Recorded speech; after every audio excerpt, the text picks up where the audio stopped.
Viewers, আপনি দেখছেন Moinul tutorial. আর মইনুল টিউটোরিয়ালে আপনাকে স্বাগত জানাই।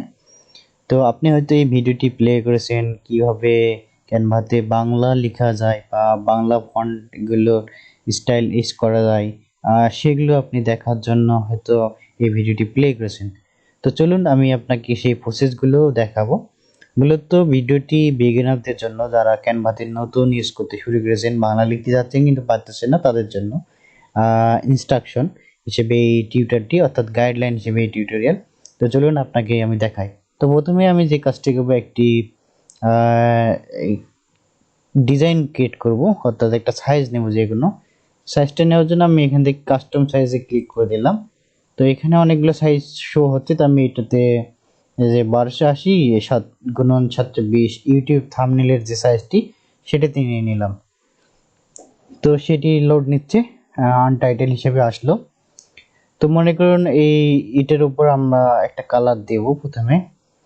তো এই কালার দেওয়ার জন্য এটাতে ক্লিক করলাম, তারপর এখানে কালার রয়েছে, এই কালারটাতে আমি এখানে ব্লু কালার দিয়ে দিলাম।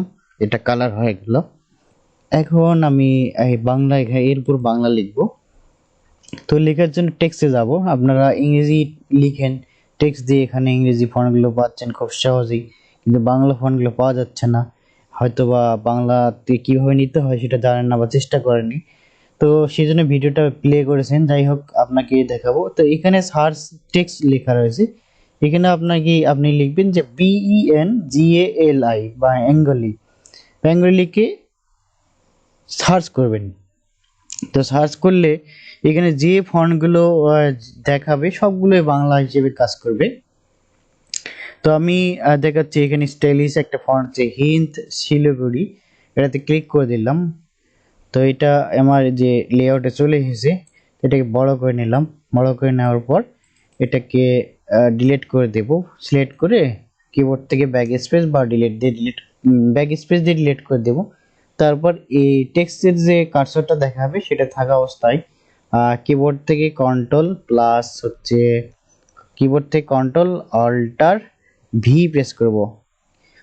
এক কথায় আমাদেরকে ইউনিকোডেই লিখতে হবে। ইউনিকোড করে নিলাম। তো নেওয়ার পর এখন আমি এখানে লিখতেছি যে বাংলা। দেখুন এটা কাজ করে না, তো আমরা লিখলাম। এবার কাজ করতেছে, বাংলা লিখি। দেখুন এটা বাংলা লিখতেছে, ইউনিকোডে লিখতেছে, কিন্তু এটা বিজয় লিখবে না। তো এটা লিখলাম। তো এটাকে আমি মনে করেন এখানে প্রথমে এটাকে কি করব, আমরা একটা এটাকে আমরা বোল্ড করব। তো বোল্ড করে দিলাম। তো বোল্ড করে দেওয়ার পর এটাকে কি কালার দেব?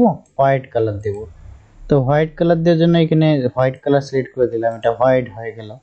আর দেখুন ফন্টটা কিন্তু খুব সুন্দর লাগতেছে। তো একটা ইফেক্ট দেব। ইফেক্ট দেওয়ার জন্য যেমন শ্যাডো ইফেক্ট রয়েছে, আউটলাইন রয়েছে, তারপর লিফট হিট রয়েছে, হ্যালো রয়েছে। তো এগুলো মোটামুটি কয়েকটা রয়েছে, এগুলোর ব্যবহার আপনি হয়তো বা জানেন, ইংরেজির ক্ষেত্রে জানেন। তো এটা বাংলা ইংরেজিতে একইভাবে কাজ করে। তো আমি দেখাচ্ছি এখানে, যেমন ধরেন এখানে আমি আউটলাইনটা দিব। তো আউটলাইনটা দিয়ে দিলাম, কিন্তু নিচে একটা আউটলাইন পড়ে গেছে। তা এটার কালার যদি আমরা একটু দিই, যেমন কালারটাকে ব্ল্যাক করে দিচ্ছি। এই যে এটা ব্ল্যাক হয়ে গেল। তো ব্ল্যাক হয়ে গেল, এটা দিয়ে দিলাম। এখন এভাবে আপনি স্টাইলিশটা করতে পারেন। তো এখন আপনি হতে চাচ্ছেন যে না, আমি এটাকে অ্যানিমেশন করব। তো অ্যানিমেশনটা কিভাবে করবেন, দেখুন উপর দিকে অ্যানিমেশন লেখা রয়েছে, অ্যানিমেটেড। তো এই যে অ্যানিমেটেড গুলোতে ধরলে দেখুন, এগুলো প্রত্যেকটা ইফেক্ট গুলো দেখানো হচ্ছে। তো এগুলোতে দেখানো হচ্ছে যেমন হুইপ, তারপর এখানে আপনার যেটা ভালো লাগবে, যেমন এটা আমি দিয়ে দিলাম। এটা একটু হালকা সরে যাচ্ছে। তো এদিকে ডিরেকশন রয়েছে, যেটা কোন দিকে যাবে। এটা যদি এদিকে দিই, লেফটের দিকে লেফটে যাবে, যদি রাইটে দিই রাইটে, বটমে দিই বটমে, টপে দিলে টপে চলে যাবে। তো এখানে রিমুভ অ্যানিমেশন কিন্তু রয়েছে, আপনি চাইলে এটা রিমুভ করতে পারেন, অ্যানিমেশনটা রিমুভ করতে পারেন। তো আমরা এটাকে অ্যানিমেশন দিয়ে দিলাম। হ্যাঁ, এখন আপনি হয়তো বলতে পারেন একটা ফন্টই জাস্ট, আর অন্য কোনো ফন্ট নেই। হ্যাঁ, আপনি এখানে সার্চ করবেন, যে ফন্টের নাম জানেন সেই ফন্টের নাম লিখেও সার্চ করতে পারেন। তারপর এখানে বেঙ্গলি লিখে সার্চ করলে দেখবেন এখানে অনেকগুলো ফন্ট কিন্তু শো হচ্ছে, এই যে অনেকগুলো ফন্ট শো হচ্ছে। প্রত্যেকটা ফন্ট দিয়ে আপনি লিখে লিখে দেখতে পারেন যে কোনটার ডিজাইন কেমন। যেমন আমি যেখানে গালালা আছে এটাতে যদি ক্লিক করি, এই গালালাটা এটা ক্লিক করলাম, এটাকে ফন্টটাকে বড় করে নেই, এটা বড় করে নিলাম। হ্যাঁ, এটা 50 পার হয়ে গেছে, তার মানে এখন আমি এখানে লিখি, যেমন হচ্ছে আমার সোনার বাংলা। তো এটা দেখুন, এটা একটু কিন্তু অন্য টাইপের, আমার সোনার বাংলা। এটা কিন্তু একটু অন্য টাইপের বলতে হচ্ছে মার্জিন, যেমন হচ্ছে উপরে যে আহ উপরের অংশটা একটা স্টাইলিশ, তারপর হচ্ছে এটা একটু বাঁকা টাইপের, অর্থাৎ ইটালিক রয়েছে। তো এটা কিন্তু ভালো একটা ফন্ট। তো এই স্টাইলটা খুব সহজেই পাওয়া যাচ্ছে। জাস্ট এটাকে কালার দিলে, যেমন হচ্ছে আমি রেড কালার দিলাম অথবা ইয়েলো কালার দিচ্ছি। তো এটাকে সিলেক্ট করার পর ইয়েলোতে ক্লিক করলে ইয়েলো হয়ে যাবে। তো ইয়েলো কালার দিলাম, দেখুন খুব সুন্দর হচ্ছে। এটাকে আবার আমরা আরো বড় করে নিতে পারি। হ্যাঁ, এটাকে বড় করে নিতে পারি। তারপর হচ্ছে ইফেক্ট দিতে পারি, যেমন হচ্ছে এই ইফেক্টটা দিতে পারি, যেমন হচ্ছে শ্যাডোতে কালারটা নিচে সিলেক্ট করে দিব, যেমন হচ্ছে এটাকে ব্ল্যাক দিয়ে দিলাম। হ্যাঁ, তাহলে কিছু একটা শ্যাডো পড়ে খুব সুন্দর দেখাচ্ছে। তারপর হচ্ছে আপনি দেখুন একটা বিষয়, যেমন এখানে একটা স্পেস রয়েছে, এই স্পেসটাকে আপনি কিভাবে কমাবেন, চাচ্ছেন যে স্পেসটাকে বাড়াতে কমাতে। তো এটা সিলেক্ট থাকা অবস্থায় দেখুন এখানে স্পেসিং দেখা আছে, স্পেসিং স্পেসিংটাকে এখানে আপনি কম বেশি করে নিতে পারেন। যেমন এটা বেশি করা যাচ্ছে, এটা আবার কম করা যাচ্ছে, যেমন এটা উপরে উঠে যাচ্ছে। তো কাছাকাছি যেটা বেটার হয় সেটা করে দেবেন। তারপর আপনি চাচ্ছেন কখনো লেটারগুলো একটু ছড়িয়ে সিটে বড় হয়ে থাকে, লেটার স্পেসিং দিতে, এইভাবে লেটার স্পেসিং দেওয়া যায়। তো আপনি লেটার স্পেসিং চাইলেও দিতে পারেন। এক কথায় আপনার যেটি প্রয়োজন হবে সেটি আপনি দিতে পারেন। তো এইভাবে আপনি বাংলা ক্যানভাতে খুব সহজেই বাংলা লিখতে পারেন, বাংলা লিখে স্টাইলিশ করতে পারেন। আর বাংলাতে এখানে অনেকগুলো ফন্ট রয়েছে, সবগুলো ফন্টেরই স্টাইলিশ অর্থাৎ ডিজাইন খুব ভালো সুন্দর দেখাতে। আপনি সেই হিসাবে যেটা আপনার ভালো লাগবে সেটা নিয়ে আপনি কাজ করতে পারেন। তো এই হচ্ছে বাংলা লেখার খুব সহজ পদ্ধতি। আর ইংরেজিও ঠিক একই রকম, চাইলে আপনি ইংরেজিতেও এরকম শ্যাডো দিতে পারেন, ইফেক্টগুলো অ্যানিমেট করতে পারেন, ইফেক্টগুলো দিতে পারেন। তারপর হচ্ছে এখানে আপনি অনেকগুলো টেক্সট লিখে এখানে অ্যালাইনমেন্ট করতে পারেন যে এটা কোন দিকে থাকবে, এটা হচ্ছে অ্যালাইনমেন্ট করতে পারবেন। সবগুলো রয়েছে, যেমন এখানে আপনার একটু ট্রান্সপারেন্সি কম বেশি করতে হতে পারে, এটা দেখুন, এটা কমে দিলাম, এটা বেশি করে দিলাম, এটা আপনি করতে পারেন। এভাবে আপনি ডিজাইনগুলো করতে পারেন। ক্যানভা খুবই একটা হেল্পফুল ওয়েবসাইট ডিজাইনের ক্ষেত্রে।